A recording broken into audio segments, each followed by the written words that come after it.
Bon, les petites vidéos là, parce que j'ai une petite surprise. Je viens de monter mon porte-vélo là sur la boule d'attelage et mon autonomie a subitement chuté à 13%. Donc je sais pas pourquoi. Et en plus, il me propose des trajets assez bizarres pour aller là où on va. Je sais pas du tout ce qu'il nous fait faire, mais c'est assez étrange quoi. Donc voilà, on part de Toulouse, on va sur la côte landaise. Et j'affichais tout à l'heure sans la boule, sans rien, un arrivé avec 30% de batterie. Donc je m'étais dit avec les vélos, on va peut-être manger 10 voire 20% de plus. Eh ben c'est pas le cas. Il a l'air de dire qu'il faudrait même qu'on s'arrête. Alors c'est bon, on verra bien. Là j'ai enlevé le mode remorque, du coup il m'indique 31%. Voilà, affaire à suivre. C'est un peu le défi d'aujourd'hui. Il fait 3 degrés dehors, très froid. La voiture a tendance à consommer en ce moment énormément. Donc je suis monté à 188 Wh par kilomètre. Donc voilà, je vous tiendrai au courant. Alors du coup c'est quelque chose que je vous confirme. En fait, quand on va dans le pédalier ici, on a le mode remorque là. Si on enlève le mode remorque, on obtient 28%. Et si on remet le mode remorque,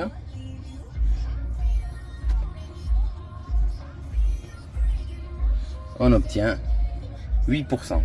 Donc en gros, il considère qu'on va consommer 20% de plus avec le mode remorque. Voilà. Là, je suis en mode vélo. Ce qu'il faut voir, c'est si vraiment on consomme 20% de plus, quoi. Bon, j'ai quand même prévu, si jamais sur le trajet, j'ai regardé un petit peu où il y avait des bornes. Voilà, bon, remettre 10%, ça suffira. Donc voilà. Petite consommation qui fait peur. 264. Sachant que tout à l'heure, ça affichait 300. Allez, petite vidéo intermédiaire. On s'est arrêté là parce qu'il nous faut acheter de l'eau.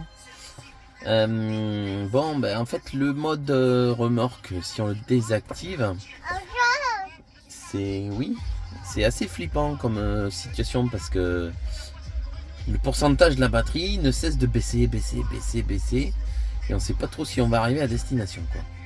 Donc là nous sommes à 2 heures de route, il reste 157 km et il estime qu'on va arriver avec 15%.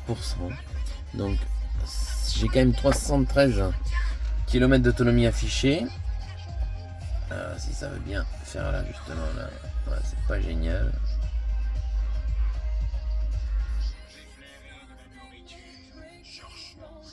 Ça arrive pas bien.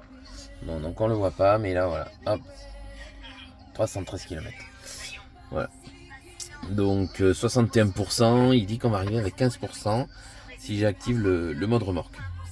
Voilà, on n'a pas de borne. Je pense quand même que si on en trouve une à un endroit quand on va s'arrêter manger, on va peut-être brancher histoire de récupérer 10%. Mais bon, je pense que ça doit être jouable. Voilà, je pense que ça doit être jouable. On n'a pas fait la moitié du trajet par contre, et on a consommé 35%. Donc voilà. Bon, le stress nous fait charger, parce qu'en fait on est marqué en arrivant à 9% avec le système de remorque là. Donc on va charger un petit peu là. On a trouvé une borne à 40 kg. Voilà.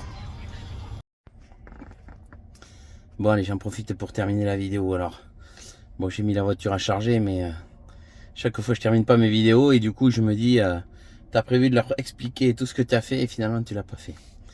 Donc nous avons fait exactement 200 et quelques kilomètres. Alors hop, on va retirer les arrêts, on va enlever le péage, tac, voilà, hop, hop, parce qu'on n'en a pas besoin, et que moi, voilà, je préfère faire ça. Voilà, donc en fait on a fait 268 km, à peu près 270 km, avec le porte-vélo sur la boule. La voiture, dehors il faisait entre 0 et 3 degrés.